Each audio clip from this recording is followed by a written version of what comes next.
अगर आप इतिहास को आसान और स्मार्ट तरीके से समझना चाहते हैं तो अभी इस वीडियो को लाइक करें, चैनल को सब्सक्राइब करें और घंटी जरूर दबाएं, क्योंकि आज हम जानेंगे महमूद गजनवी का भारत पर आक्रमण जिसने भारतीय इतिहास की दिशा ही बदल दी। बिल्कुल। और ये चर्चा बहुत ही रोमांचक होने वाली है ना? मतलब सोचकर देखिए, एक ऐसा आक्रांता जिसे दुनिया बुत शिकन या मूर्ति तोड़ने वाला कहती है, जिसने भारत के भव्य मंदिरों को मलबे में बदल दिया। सही कहा। और उसी आदमी ने भारत में जो सिक्के चलाए उन पर संस्कृत और देवनागरी लिपि लिखी हुई थी। तो आज इस गहन चर्चा में हमारा मिशन ऐसे ही ऐतिहासिक रहस्यों को डिकोड करना है। और इसके लिए हमारे पास एडु अचीव क्लासेस के विस्तृत नोट्स और एक बहुत ही बेहतरीन स्लाइड डेक है। हाँ, जो लोग व्यापम, एसएससी या एमपीएसआई जैसी परीक्षाओं की तैयारी कर रहे हैं उनके लिए तो ये नोट सीधे तौर पर एक गोल्ड माइन है। बिल्कुल। और हम सिर्फ ये नहीं जानेंगे कि क्या हुआ, बल्कि ये समझेंगे कि वो सब कैसे और क्यों हुआ। तो चलिए बिना समय गवाए इन नोट्स की पहली स्लाइड की ओर बढ़ते हैं। हमारी पहली हेडिंग है महमूद गजनवी के आक्रमण, लुटेरा, बुतशिकन और भारत का रक्त रंजित इतिहास। ये हेडिंग ही अपने आप में बहुत कुछ कह देती है। सच में। यहाँ प्रसिद्ध इतिहासकार हेनरी इलियट का एक तथ्य है जो सिहरा देता है।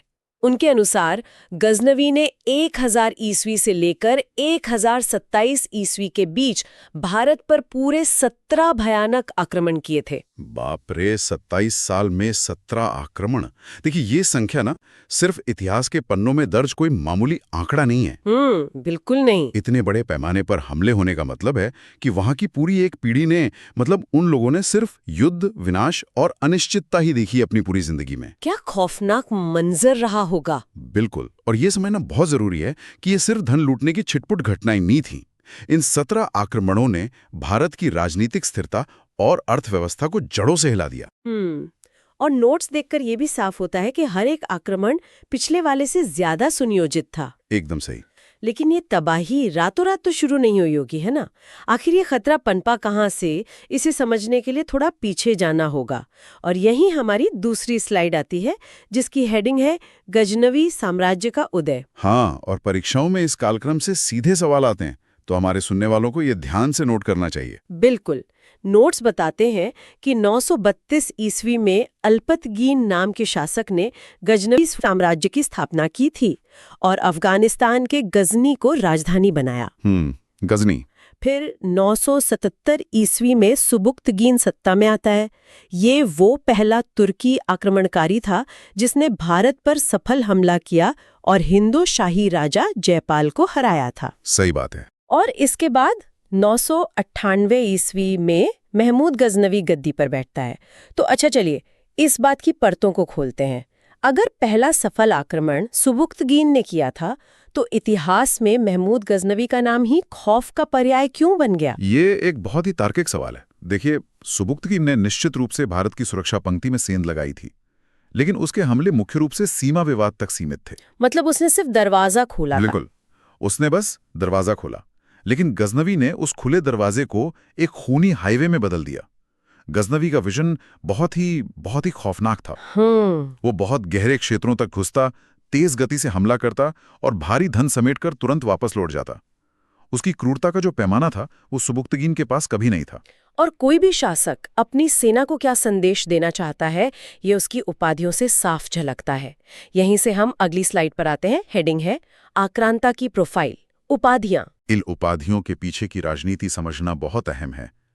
नोट स्पष्ट करते हैं कि वो सुल्तान की उपाधि धारण करने वाला पहला मुस्लिम शासक था। अच्छा, पहला मुस्लिम शासक। हाँ, सुल्तान कहने का मतलब था कि वो अब किसी खलीफा के अधीन कोई मामूली गवर्नर नहीं है, वो एक स्वतंत्र शासक है। इसके अलावा उसे यामिन उद दौला की उपाधि मिली, यानी साम्राज्य का दाहिना हाथ। और एक अमीन उल मिल्लत भी है ना, जिसका मतलब है मुसलमानों का संरक्षक। बिल्कुल, ये तो उसके राजनीतिक कद की बात हो गई। लेकिन जो दो उपाधियां सच में डरावनी है वे हैं बुतशिकन यानी मूर्ति तोड़ने वाला, और गाजी जिसका अर्थ है धर्म के लिए लड़ने वाला योद्धा। बुतशिकन और गाजी। मुझे तो लगता है कि ये सिर्फ उपाधियां नहीं थीं, बल्कि एक तरह का मार्केटिंग टूल थी अपनी सेना के लिए। आप बिल्कुल सही दिशा में सोच रही हैं। जब कोई राजा खुद को बुतशिकन कहता है तो वो एक आम लूटपाट को पवित्र युद्ध का चोला पहना देता है। ओहो, मतलब धर्म के नाम पर भड़काना। हाँ, मध्य एशिया से सैनिकों की भर्ती करने के लिए उसे उन्हें प्रेरित करना था। जब सैनिकों को बताया गया कि वो सिर्फ खजाना लूटने नहीं बल्कि धर्म की सेवा करने जा रहे हैं, तो सेना का उन्माद कई गुना बढ़ जाता था। क्या चालाक मनोवैज्ञानिक तरीका था। पर इन उपाधियों को देखकर एक सवाल आता है दिमाग में, क्या वो भारत पर राज करना चाहता था? ये इतिहास की एक बहुत बड़ी गलतफहमी है जिसे दूर करना जरूरी है। हाँ, और हमारी अगली स्लाइड इसी पर है। हेडिंग है आक्रमण के असली उद्देश्य।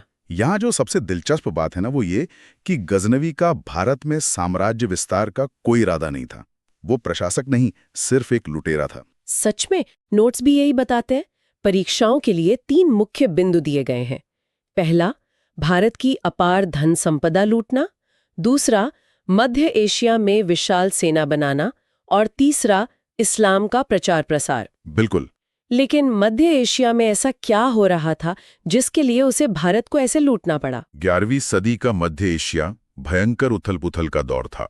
गजनवी को अपनी सत्ता बचाने के लिए एक बहुत विशाल और आधुनिक स्टैंडिंग आर्मी चाहिए थी। और उसके लिए बेशुमार पैसा चाहिए होगा। एकदम सही। अफगानिस्तान के बंजर पहाड़ों में पैसा नहीं था, लेकिन वो जानता था कि भारत के मंदिरों में पीढ़ियों की संपत्ति जमा है। तो भारत उसके लिए कोई राज्य नहीं बल्कि एक एटीएम था। बाप रे, एक एटीएम! ये रणनीति साफ होने के बाद सवाल आता है कि वो अंदर कैसे आता था। हमारी अगली स्लाइड की हेडिंग है खैबर दर्रे से खूनी प्रवेश। ये बहुत महत्वपूर्ण भौगोलिक बिंदु है। नोट्स बताते हैं कि अधिकांश आक्रमण खैबर दर्रे से हुए। 1001 ईस्वी में हिंदू शाही राजा जयपाल से युद्ध हुआ और जयपाल ने हार के बाद आत्महत्या कर ली। बहुत दुखद था वो। फिर 1008 ईस्वी में छाछ का युद्ध हुआ, जहां जयपाल के बेटे आनंदपाल को भी हरा दिया। देखिए, खैबर दर्रे को समझे बिना हम ये तबाही नहीं समझ सकते। हिंदुकुश के पहाड़ों के बीच ये दर्रा एक बेहद संकरा रास्ता है। ये एक चोक पॉइंट है। मतलब अगर वहां सेना खड़ी हो तो दुश्मन अंदर नहीं आ सकता। बिल्कुल। हिंदू शाही वंश सदियों से इस दर्रे की पहरेदारी कर रहा था, मानो वो भारत का मुख्य दरवाजा हो। तो इसका मतलब जब राजा जयपाल और आनंदपाल हारे तो ऐसा था जैसे किसी मजबूत किले का मुख्य दरवाजा हमेशा के लिए टूट गया हो। एकदम बिल्कुल। और फिर वो बार बार उसी रास्ते से अंदर आता रहा। एकदम सटीक बात कही आपने। उसी टूटे दरवाजे से वो भारत के बहुत अंदर तक पहुंचने लगा, जहां असली खजाना था। और मैदानी इलाकों में जो हुआ वो रोंगटे खड़े कर देता है। स्लाइड की हेडिंग है मध्य भारत पर प्रहार और प्रतिरोध। हाँ। तथ्य बताते हैं कि 1018 ईस्वी में कन्नौज और मथुरा का पतन हुआ। प्रतिहार राजा राज्यपाल बिना लड़े ही भाग गया। ये बहुत शर्मनाक था। और दरबारी इतिहासकार उत्बी का एक कथन है जो परीक्षा में अक्सर पूछा जाता है। उसने लिखा था, मथुरा का वैभव स्वर्ग के समान था और गजनवी ने इस स्वर्ग को बेरहमी से लूटा। उत्बी का ये कथन बहुत कुछ कहता है। जब गजनी के सूखे इलाकों से आई सेना ने मथुरा के भव्य मंदिरों को देखा होगा तो उनकी आंखें फटी रह गई होंगी। उन्हें यकीन ही नहीं हुआ होगा। और इस स्वर्ग को बचाने के लिए राजा लड़ा ही नहीं। लेकिन रुकिए, एडियो चीफ के नोट्स हमें एक आहा मोमेंट भी देते हैं। 1019 से 20 ईस्वी के बीच कालिंजर अभियान हुआ। ओहो, ये तो बहुत ही अहम हिस्सा है ना? नोट स्पष्ट करते हैं कि चंदेल राजा विद्याधर एकमात्र ऐसे भारतीय राजा थे जिन्होंने गजनवी का सबसे कड़ा और सफल प्रतिरोध किया था। ये कैसे संभव हुआ?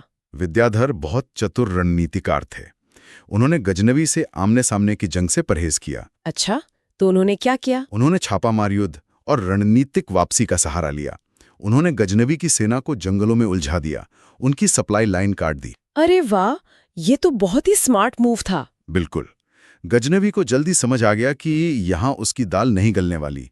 अंततः उससे विद्याधर से समझौता करना पड़ा। लेकिन दुर्भाग्य से पूरे भारत में ऐसा प्रतिरोध नहीं हुआ और इससे भारत के इतिहास की सबसे बड़ी लूट की जमीन तैयार हुई। हम बात कर रहे हैं 16वें आक्रमण की। सोमनाथ। हाँ, मैं पहली हेडिंग पढ़ती हूँ, 16वां आक्रमण, सोमनाथ का विध्वंस। और इसी से जुड़ी अगली हेडिंग है, सोमनाथ विध्वंस से पुनर्निर्माण तक का सफर। सोमनाथ का आक्रमण केवल खजाने की लूट नहीं थी, ये भारत की आत्मा पर किया गया एक गहरा प्रहार था। परीक्षाओं के लिए जो तथ्य हैं वो इस प्रकार हैं। ये आक्रमण 1025 ईस्वी में हुआ।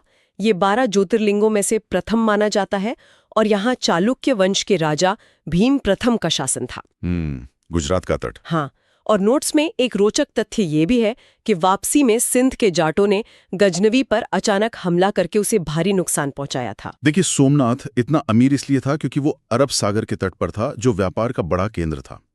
गजनवी का मकसद सिर्फ सोना लूटना नहीं, बल्कि मनोवैज्ञानिक दबाव बनाना था। लेकिन वो सिर्फ मूर्तियां तोड़ पाया, आस्था नहीं। इसीलिए पुनर्निर्माण की टाइमलाइन बहुत महत्वपूर्ण है। गजनवी के जाते ही राजा भीम प्रथम ने इसे फिर बनवाया। बिल्कुल। फिर 1765 में महारानी अहिल्याबाई होलकर ने जीर्णोद्धार किया और आजाद भारत में 1950 में सरदार पटेल के संकल्प से अंतिम पुनर्निर्माण हुआ। और फिर राजेंद्र प्रसाद जी ने प्राण प्रतिष्ठा की। हाँ, 11 मई 1951 को। अगर हम इसे व्यापक दृष्टिकोण से देखें तो ये भारतीय समाज के सांस्कृतिक लचीलेपन का सबसे बड़ा उदाहरण है।